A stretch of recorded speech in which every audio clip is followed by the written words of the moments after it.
भगवान उठे नहीं, सभी नहीं ना बोले। सच सच बोलना, सब नहीं बोले ना। देखो सब एक दूसरे की तरफ देख रहे हैं कि वो बोला या नहीं बोला, अपना कोई नहीं बताता। भगवान नहीं उठे, अब क्या करें? जब स्तुति से नहीं उठे तो बुद्धि लड़ाने लगे। ब्रह्मा जी ने देखा एक छोटा सा बमरी नाम का कीड़ा होता है,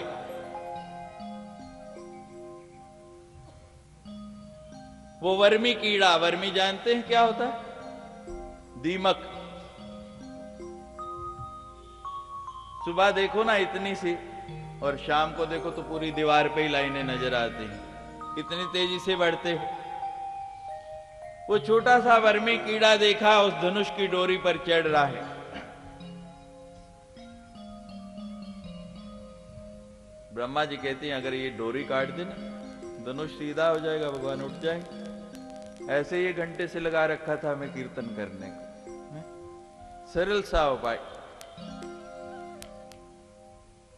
उस वर्मी को कहने लगे, या वर्मी ये डोरी काट दे। क्यों? मैं क्यों काटूं? कितने भगवान उठ जाएंगे। फिर कितने भगवान उठेंगे? वो है गरीब ने बड़ा तंग कर रखा है, हमारा हित हो जाएगा। कहते आपका होगा ना, मुझे क्या मिलेगा। सुरी नर मुनि जने की यह रीति, सारथ लाग करें सब प्रीति। श्री राम जय राम, जय जय राम। श्री राम जय राम, जय जय राम। सुरी नर मुनि जन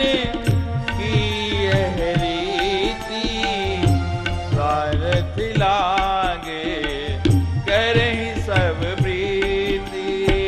श्री राम जय राम, जय जय राम। श्री राम जय राम, जय जय राम। तुलसीदास जी ने किसी को नहीं छोड़ा, पहले देवताओं को लिया कि देवता भी बिना स्वार्थ के कोई काम नहीं करते हैं। फिर मनुष्यों को, संसारिक जीवों को ले लिया, और फिर हमें भी नहीं छोड़ा। कहते मुनियों की भी यही रीति है। अब क्या स्वार्थ है ये कल बताऊंगा, आज उधर चल पड़ा तो समय और बीत जाएगा। है गरीब को आज मारना है कल।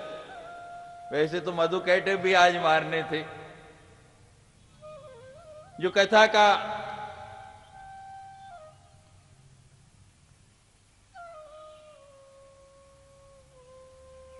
विचार था, जैसी सूचना दी गई, जैसा क्रम दिया गया, उसके अनुसार मधु कैटभ वध भी आज था। लेकिन विषय ऐसे छिड़ जाते हैं, ना छोड़ने को मन करता है। अब मधु कैटभ को कल मारेंगे। क्षमा चाहूंगा जो लोग ये सोच के आए कि आज मधु कैटभ वध होगा, उनको कल तक इंतजार करना पड़ेगा। आज है गरीब तक ही पहुंच पाएंगे। तो हमें भी नहीं छोड़ा। स्वार्थ वाली बात भी कल परसों जब अवसर मिलेगा सुना देंगे कि हमारा क्या स्वार्थ है। वो कहते हैं ये महात्मा भी बिना स्वार्थ के कोई काम नहीं करते। स्वार्थ मीत सकल जग माही। सब स्वार्थ की मित्रता है, इसी का रिश्ता है। मतलब निकल गया तो पहचानते नहीं, यूं जा रहे हैं जैसे हमें। आप 9 दिन बाद ऐसे नहीं करना, इसीलिए सुना रहा, पहले ही पक्का कर लेता हूं। वो कीड़ा कहता है मुझे क्या मिलेगा। जब देने की बारी आती ना, सब यूं बगले झांकने लग पड़ते हैं, और लेने की बारी आए तो ठीक है, आने दो जो आता है। कहते हैं भाई क्या दें इसको। बहुत सोच विचार हुआ। कहते हैं अच्छा भाई, यज्ञ बंद हो गए, हमें हवी मिलनी बंद हो गई। जब हवन करते हैं, यज्ञ करते हैं, आपने देखा होगा कितना भी दक्ष यज्ञ करने वाला हो, जब ऐसे आहुति डालते हैं समिधा के अंदर, तो कुछ ना कुछ सामग्री बाहर गिर जाती है। गिरती है ना भाई, गिरती है। और कई जगह मैंने देखा पंडित लोग उसी को उठा के यजमान भी फिर बीच में डाल देते। ऐसा नहीं करना, वो अशुद्ध हो गई। और वो हिस्सा देवताओं ने इस वर्मी कीड़े को दिया है। यज्ञ में किस लिए आहुतियां डालते हैं? यज्ञ से पहले क्या करते हैं? देवताओं का आवाहन करते हैं, वेदियों के ऊपर उनको आवाहन करके बिठाते हैं, उनकी पूजा करते हैं, फिर उनके निमित्त आहुतियां देते हैं कि ये हिस्सा इस देवता को जाए जिसका जिसका मंत्र बोला जाता है। क्यों भाई विद्वत जन ऐसा ही करते हैं? अब वो तो आपने देवता को दिया नहीं, वर्मी का हिस्सा है और देवता को उसमें डाल देंगे। पहले बढ़िया पकवान खिलाओ और बाद में जूठन खिला दो, फिर चलेगा काम? सारा खराब हो जाएगा ना। ऐसा नहीं करना। वो इस वर्मी कीड़े का हिस्सा कहते हैं, ये तो हमारे काम ऐसे भी नहीं आता, और ऐसे ही करते हैं। कोई साधु घर आ जाए ना, कहते हैं दोपहर का खाना बचा पड़ा है, वैसे भी फेंकना है, चलो खिला दो इसको। कहते हैं ये हिस्सा तेरा हो गया, सौदा तय हो गया, और उसने कट कट कट करके धागा काटना शुरू कर दिया। और जैसे ही धागा कटा, उस धनुष की प्रत्यंचा, आपने धनुष देखा है कभी? अभी रामलीला गई थोड़े दिन पहले, देखा होगा। ऐसे एक बांस का डंडा होता है, उसको डोरी की धागे की प्रत्यंचा चढ़ा के खींच के, यहां भी टेंशन खिंचाव दिया जाता है, और फिर उस डोरी पे रख के जब बाण चलाते हैं तो बहुत दूर तक जाता है। तो जैसे ही डोरी कटी, धनुष सीधा हुआ एक झटके से, और वो डोरी इतनी तीक्ष्ण थी, भगवान विष्णु का यहीं से सिर काटते हुए चली गई। धड़ अलग सिर अलग। कहते हैं ये तो अजीब काम हो गया। आए थे नमाज बख्शवाने, यहां तो रोजे गल पड़ गए, हाहाकार मच गया, क्या करें? एक समस्या से निपटे नहीं, एक और खड़ी हो गई। तृष्णा न जीरन्ते विमेव जीर्णा, ये तृष्णाएं कभी समाप्त नहीं होती, एक पूरी करो तो एक और खड़ी। अब क्या किया जाए? कहते हैं अब सब दरवाजे बंद हो गए, अब कोई रास्ता नहीं बचा है, अब तो एक ही रास्ता है, चलो मां की शरण में चलते हैं। विष्णु जी का सिर कट गया, ब्रह्मा और शंकर हमारे साथ हैं, अब तो कोई तीसरा रास्ता नहीं, चलो भगवान के पास। मां के पास जाके उसकी आराधना करते हैं, उसकी स्तुति करते हैं। पहुंच गए मां के धाम।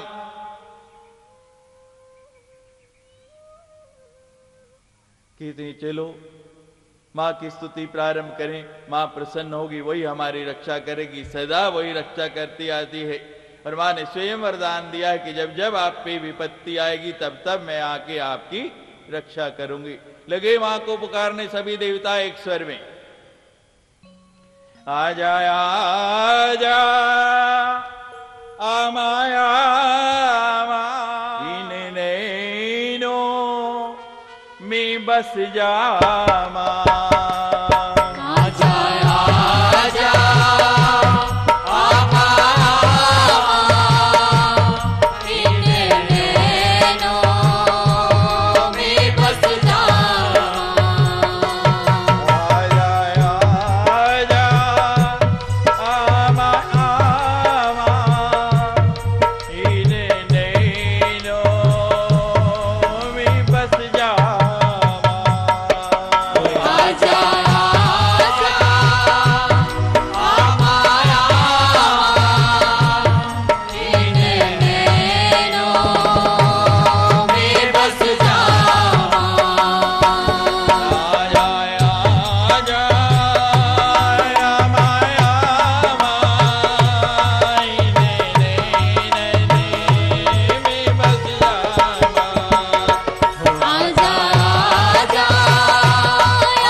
संकट आया हुआ है, आपके सिवा से कोई दूर नहीं कर सकता, आप जल्दी आके हमारे इस संकट का निवारण करें।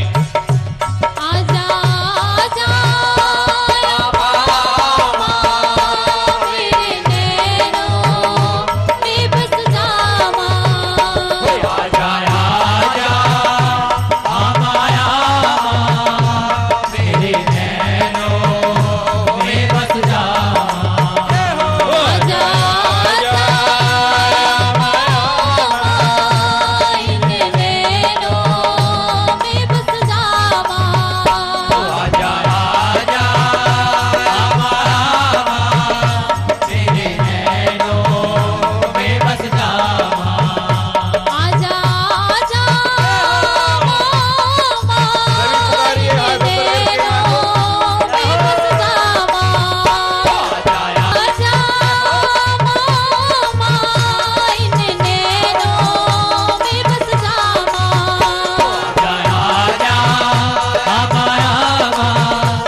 नैनों में बजा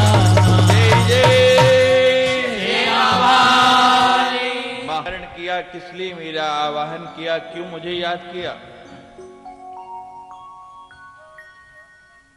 देवता कहते हैं मां हमारे ऊपर बड़ी विपत्ति आ गई, बड़ा कष्ट आ गया। मां कहती क्या हुआ? कहती भगवान विष्णु का सिर कट गया। मां हंसने लग पड़ी। कहती मां हमारे ऊपर इतनी मुश्किल, इतना कष्ट आ गया और आप हंस रही हैं? कहते हाँ। कहती ये मैं ही चाहती थी कि भगवान विष्णु का सिर कट जाए। कहते मां आप ऐसा चाहती थी? कोई मां चाहती है मेरे बेटे का सिर कट जाए? कोई है ऐसी मां? मां आप ऐसा चाहती थी? सबको बड़ा चिंबा, बड़ी हैरानी। मां कहती हाँ मैं ही चाहती थी। सृष्टि स्थिति विनाशानाम शक्ति भूति सनातनी, क्योंकि संसार में वही होता है जो मेरी इच्छा होती है, जो मैं चाहती हूं, ये मैं ही चाहती थी। सब देवता हैरान परेशान खड़े। मां आप ऐसा क्यों चाहती थी? कहती ब्रह्मा जी लगता है आप बूढ़े हो गए। क्या वरदान दिया था हयग्रीव को आपने? कहती मां गलती हो गई, मैंने ही वरदान दिया कि तुम्हें तुम जैसा मारेगा। तो लाओ, तो उस जैसा कहां से लाओगे? उस जैसा दूसरा नहीं रचा जा सकता। कहते तुम नहीं रच सकते, मैं ही रच सकती हूं। कहते हैं विधि का विधान अटल है रे भाई, जो ब्रह्मा जी ने लेख लिख दिया उसको कोई मिटा नहीं सकता, लेकिन मेरी मां उसको भी मिटा डालती है। कहती तुमने लिखा है ना, मैंने तो नहीं लिखा, अभी मैं हूं, मैं उस जैसा दूसरा रचूंगी। कैसे रचा जाएगा? कहते हैं गणेश जी का सिर छेदन हुआ तो क्या किया शंकर जी ने? कहने लगे हाथी का सिर लाके लगाया गया। तो कहते देर क्यों करते हो, जाओ घोड़े का सिर काट के लाओ, भगवान विष्णु के कटे धड़ से जोड़ दो। सिर काट के लाया गया। देवताओं के वैद्य अश्विनी कुमारों को बुलाया गया। ऐसे माहिर सर्जन, आज तक इतनी सर्जरी एडवांस हो गई, एक एक अंग का प्रत्यारोपण हो जाता है, लेकिन ऐसा नहीं हुआ कि धड़ के साथ पूरे का पूरा सिर, ऊपर का हिस्सा पूरा बदल दिया जाए।